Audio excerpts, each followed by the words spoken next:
Hey gang, I'm Luke and welcome to Down from the Attic. We're back with another vintage board game review, and this episode I've got a really good one to show you. What would you get if you cross Guess Who with Cluedo?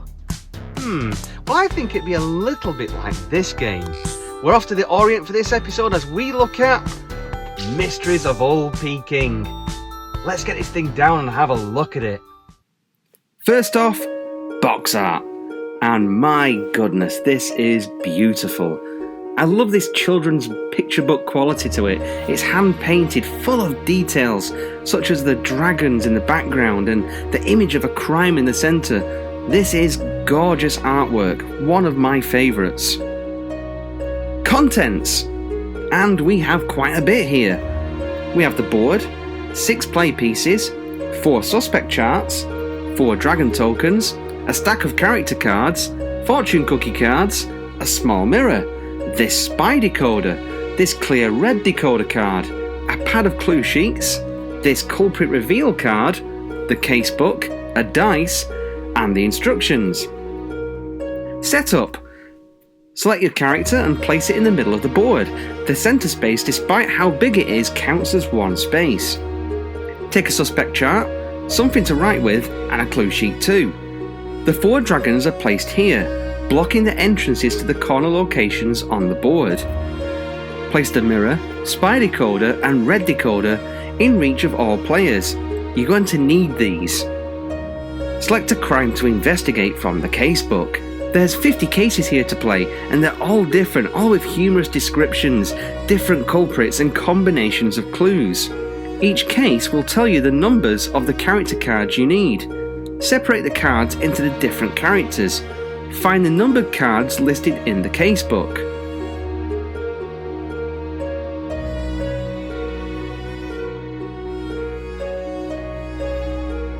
You should have 8 cards, 1 clue for the 8 different characters on the board. The rest of the cards can be placed to one side. They won't be used for this particular case. Place the character cards on the relevant locations. Roll to see who goes first, and we're done. Presentation? Well, there's some things here that I love, and some things that really raise an eyebrow. First, the board is just beautiful. It's packed full of character, full of little details that really set the scene of you being in Old Peking. Children playing in the river, laundry out on the lines, kites flying. This is like a Where's Wally, and you can always spot a new detail there each time you play.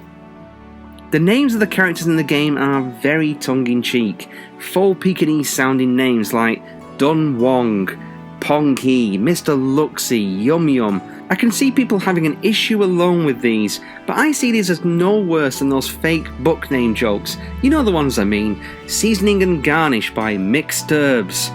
The Big Book of Tornadoes by Gale Forcewinds. That kind of humour. And it's in service of the joke. What's more difficult to look past is...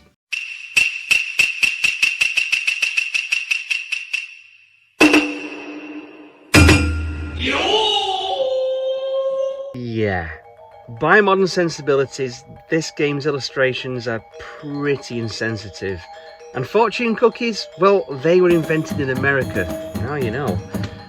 This game came out in 1988, a much less culturally sensitive time. Now I can view this game and its components as a product of its time, like I do films from the era, and before that, like Blazing Saddles, Big Trouble in Little China. I know they're not true depictions of those races, and that's just personal preference, but you may feel differently about this. In the game, a crime has been committed. It's up to you and your super sleuthing skills to quiz the locals, decipher codes, figure out who the culprit was from witness descriptions, and find where he's hiding. But not everyone tells the truth. And your rival detectives will be looking to close the case before you.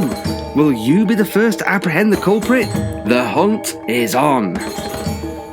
Before the first player has his turn, the case description is read to all players. These are usually a few sentences to set the scene, but most offer clues about who should think about visiting for information. Mysteries of Old Peking has an open board, so when you move, you have freedom to travel in whichever direction you choose. You can choose who you wish to visit and interrogate first. Roll to see how far you move, and you can opt to move from the centre square towards a witness. The majority of spaces on the board have diamonds, and any square you land on with a diamond, you take a fortune cookie card. More on these shortly. There is also a number of rickshaw spaces, and these allow you to move directly to any square on the board. Pretty useful to do so when you're able to. You've travelled across the board and made it to a witness. Time to interrogate them. And depending on who you're interviewing, will depend on the method of deciphering their message. Certain characters will require you to use the red decoder. On the back of their card, overlay the decoder to reveal the secret message. The message will give you some clue to the identity of the culprit, such as, he was wearing a hat. The culprit did not have a scar.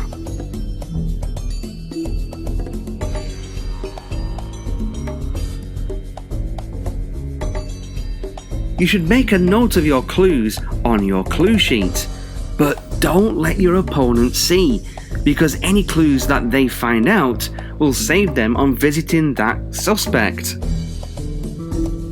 The wise old man, to read his secret message, requires the mirror.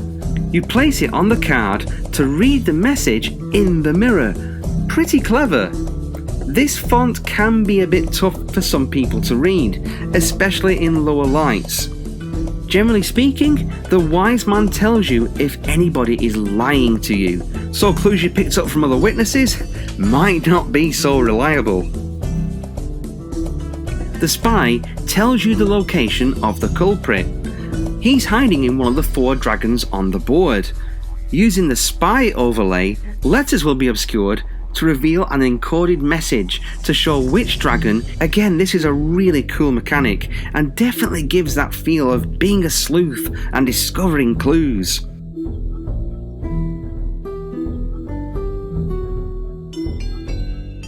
From the clues you gain from witnesses, you can begin to whittle down the potential suspects.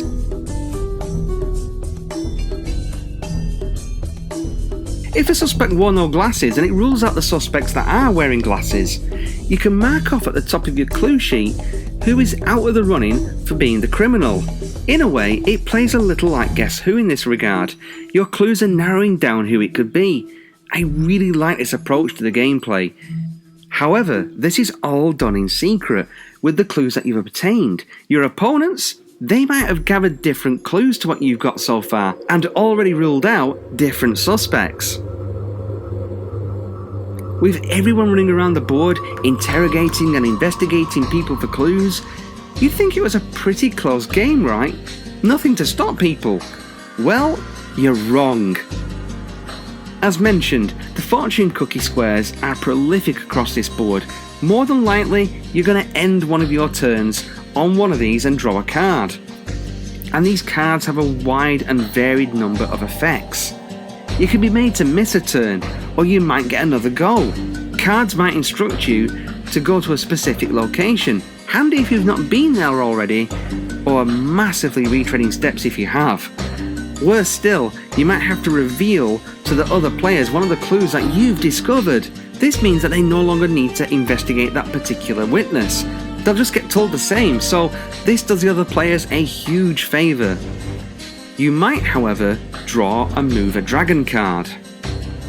The 4 dragons cannot be passed, so if they're on a path you're on, you'll have to find alternate routes around them to get to the places and people you want to quiz over the crime. And this is where you can be a bit mean-spirited and opt to block routes you know your opponents are taking, forcing them to take long routes round. You can never totally block off a location on the board, but you can certainly make it massively inconvenient for others. You may even opt to move the dragon you know the culprit is hiding in closer to you and further away from your opponents. There's a lot of tactical advantages to drawing one of these cards. If you know the location of the culprit and think you know who the culprit is off your suspect sheet, you can make your way to the dragon to make an accusation, but you had better be certain. because if you make a wrong accusation, you are out of the game. To find out the suspect, take the culprit reveal card, and under the case in the casebook, there's a big grid of random numbers. Line up the card over the grid, and one number should remain in the glasses of one man. This number refers to one of the 12 suspects. If the number is correct, you solve the case. And that is Mysteries of Old Peking. So, final thoughts? I'll admit, my interest was piqued with Mysteries of Peking purely based on the artwork alone. I mean, this box art is just stunning, and I remember seeing it on eBay and thinking, ooh, I wonder what that's like. That looks so interesting, so unique. I mean, it's beautiful. And I bought it based purely on the artwork alone. I had no idea what the game was about. And opening the box, the components were beautiful too. And then I played the game. Oh man, this is fun. This is a really fun game. And it really is like a marriage of Guess Who and Cluedo. And to be honest, it's better than both of them. The game has you running around collecting clues and marking off on your sheet potential culprits. For a light game, it really does a good job at making you feel like an investigator. The clue mechanics could be viewed as gimmicky, but I honestly feel it helps build into the theme. Coded messages, ciphers. The cases determine which cards and clues are used each time, and I can imagine that with some thought, you could probably create your own cases. The book provides 50 cases, more than enough to keep you busy. The competitiveness of stealing clues, blocking paths, and getting fortune cookies that help you add to the fun here. What isn't so much fun is movement being tied to dice rolls. I've had a game where I've got incredibly unlucky with dice rolls, continually rolling ones, trudging across the board, and yeah, it can feel a bit of a slog there, but landing on those diamond squares and drawing the fortune cookie cards, they can really help, like moving you across the board to where you want to get to. It does kind of fix it in that regard. Of course, the depictions of the characters here is questionable by modern standards, but the game is still in print with modern updated graphics. But you know me, I prefer my hand-painted artwork, and I can see the depictions being an issue to some, but I can view this as a product of its time, and it doesn't bother me too much. Regardless of which version of this game you get, you can't go far wrong. This is a fun game, and you'll be returning again and again and again to play new cases and solve new mysteries. Mysteries of Old Peking, I absolutely recommend it. Well, as always, I'm Luke. Thanks again for watching, and I'll talk to you again soon. If you like what I'm doing here on Down from the Attic, please consider liking the video and subscribing. Comments are always welcome, and I'll see you in the next video.